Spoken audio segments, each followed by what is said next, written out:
could ever hope to find. It's in the book. The coolest book around, you know it's one of a kind. Look in the book. Like a bright light shining on a long dark road. A big warm blanket when it's 40 below. Look in the book. Look in the Bible. It's in the book. It's in the Bible. The best good news you could ever hope to find. It's in the book. The coolest book around, you know it's one of a kind. Look in the book. If you ever want to know about God's big plans, the good news is you can hold it in your hands. Look in the book.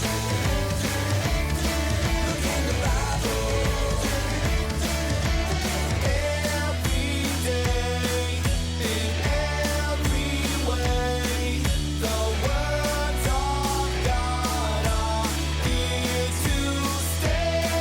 Look in the book. Look in the Bible. It's in the book. It's in the Bible.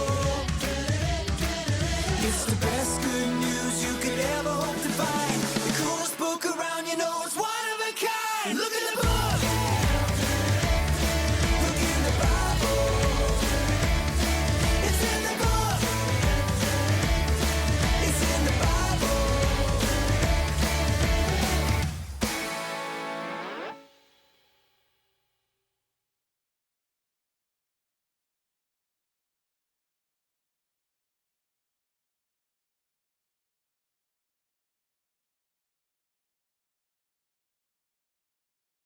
Hey everybody, welcome to UC Family. Hopefully you enjoy that song as much as I do. I'd get stuck in my head. The da da da da da da da da. Yeah, such a fun song. All right, but next up we have our UC Family Challenge. So the kids versus adults. Remember, once we're done with this in a couple weeks, we're gonna have the winners are gonna get some Dairy Queen Blizzards. So it's pretty important. So hopefully you're cheering on your team, adults versus kids. This week we have the Oreo Challenge. They gotta put an Oreo on their forehead and then work it down without using their hands and get it in their mouth and be able to eat that delicious Oreo. So let's see how they did. See you after the video.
All right, so it looks like adults got a few more points this week, but I think the kids will catch up. So I think they have a pretty good lead coming into this week, so we'll be all right. So a couple more weeks, and then we'll see who wins at the end.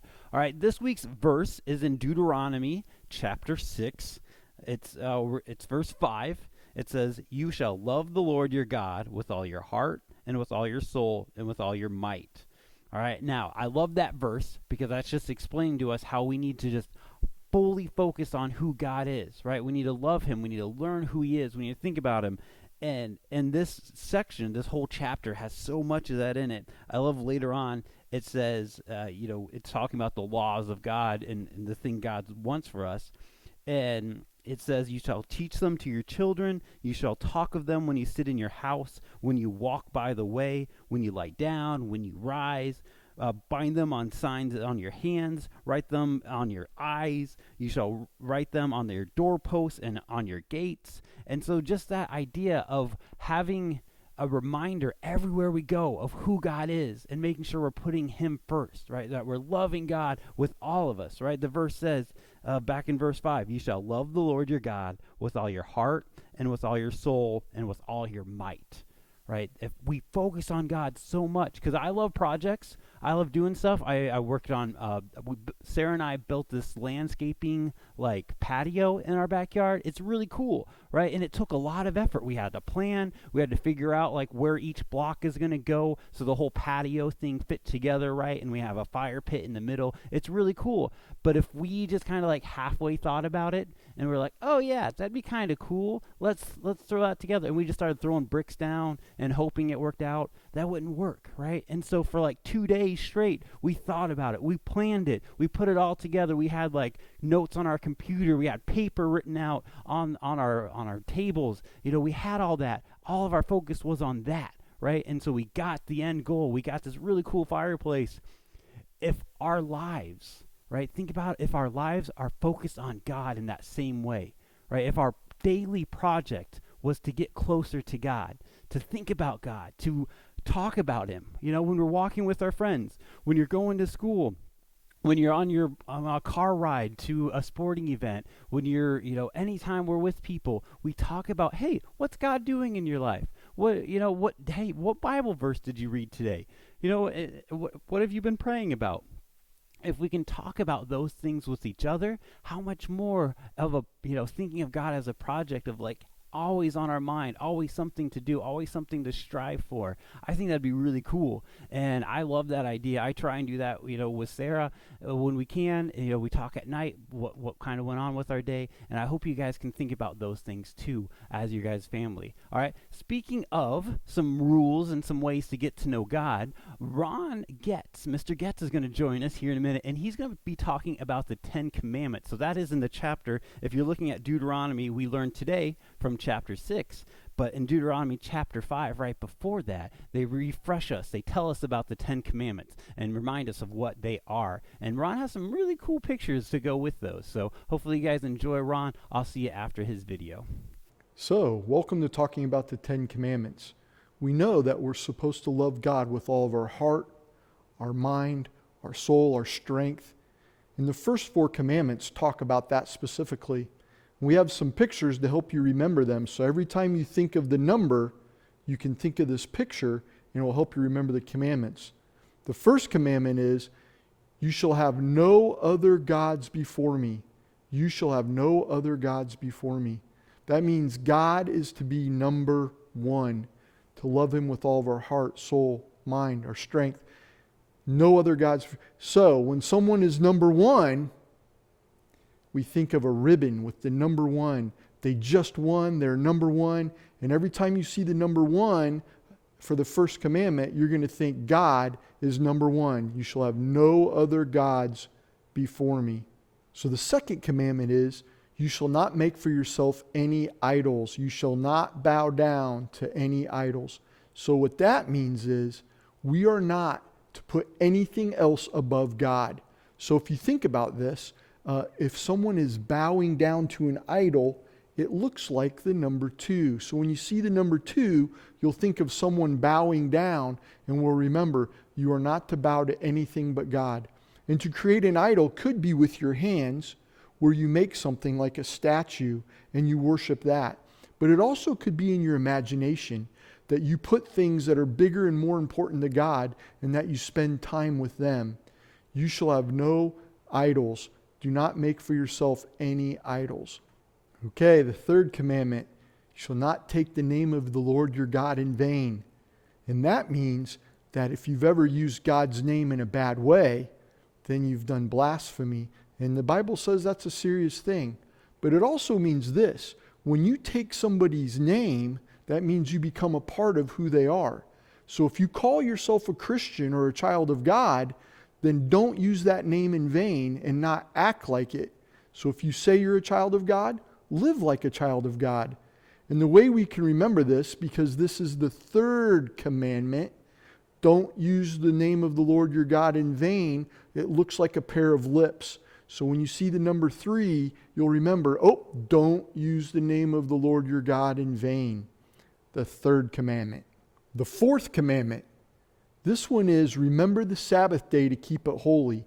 And our picture for this one is there's a Bible with like a cobweb coming off of it. Because if you forget to set things aside for God, the things that God says are important and holy, we can't forget those things.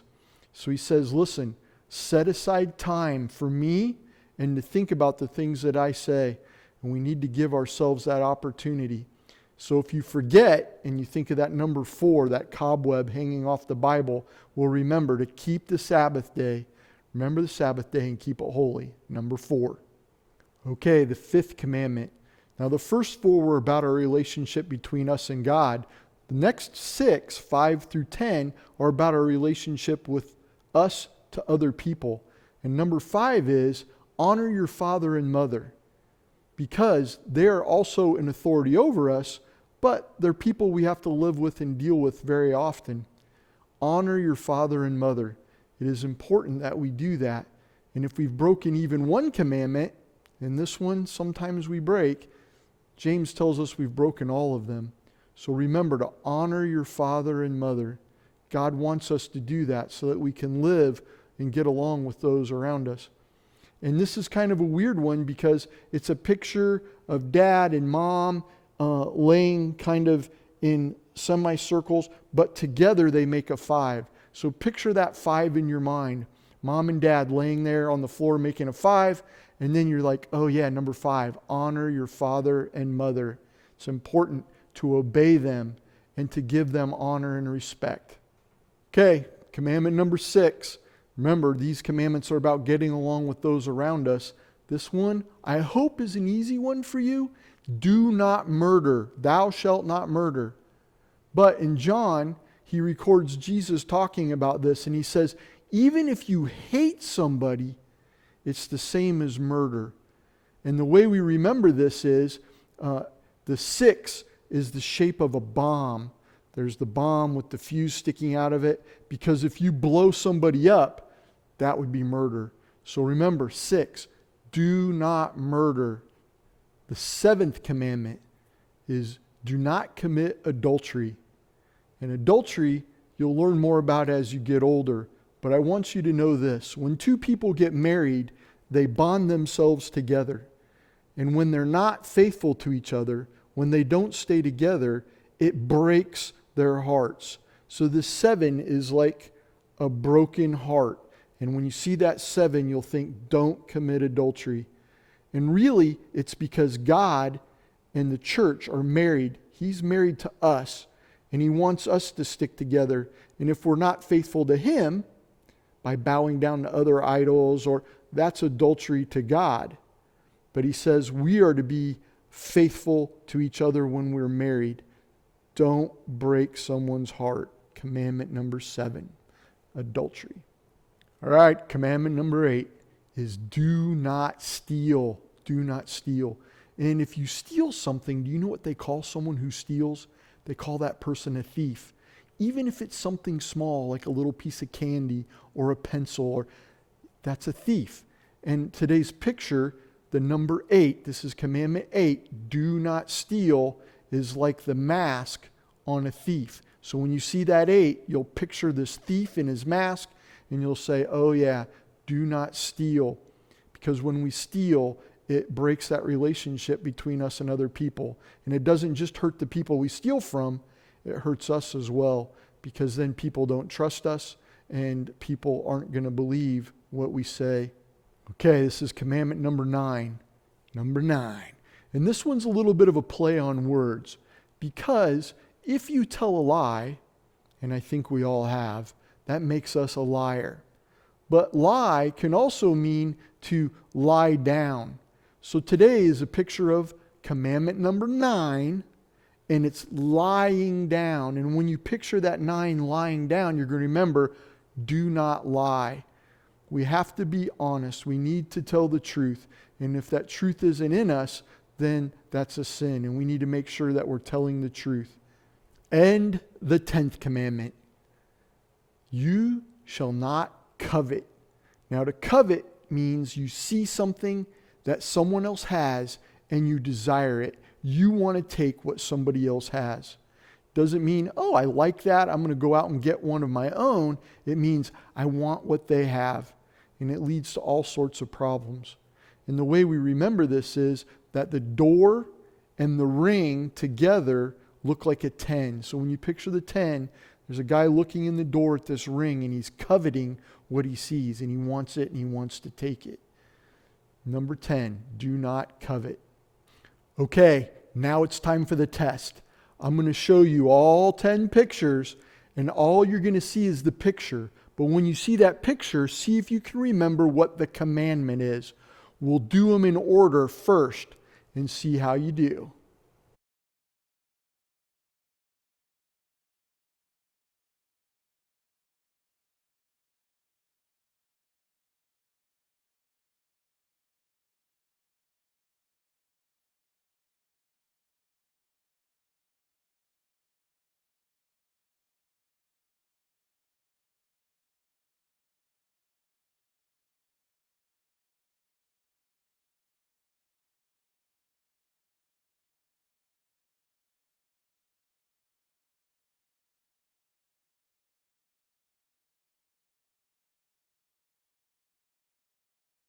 Okay, not bad.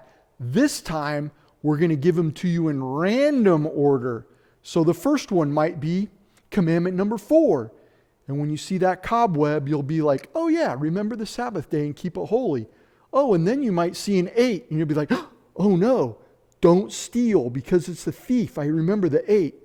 See if you can do them. And then you can remember any commandment in any order. All you have to do is think of that number and the picture that it represents.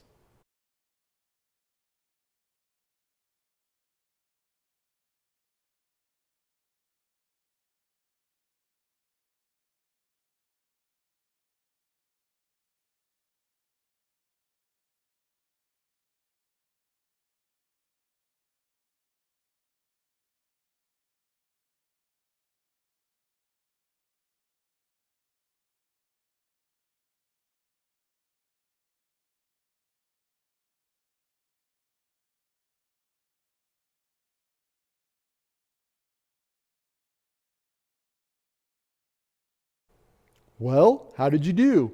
If you need more practice, back it up and watch it again. All right, thanks, Mr. Goetz. Hopefully you guys did as well as I did. I got some of those when they were in order, but they were hard when they're not in order. All right, so hopefully you guys can remember those pictures. I think my favorite one is the 6 because the bomb, and it just kind of reminds me like, you better hurry. But yeah, we make sure we don't murder, right? So that helps us remember what the 6 is. All right, so hopefully you guys had fun today. We had the Oreo challenge. We learned about our verse of Deuteronomy chapter 6, right? Verse 5.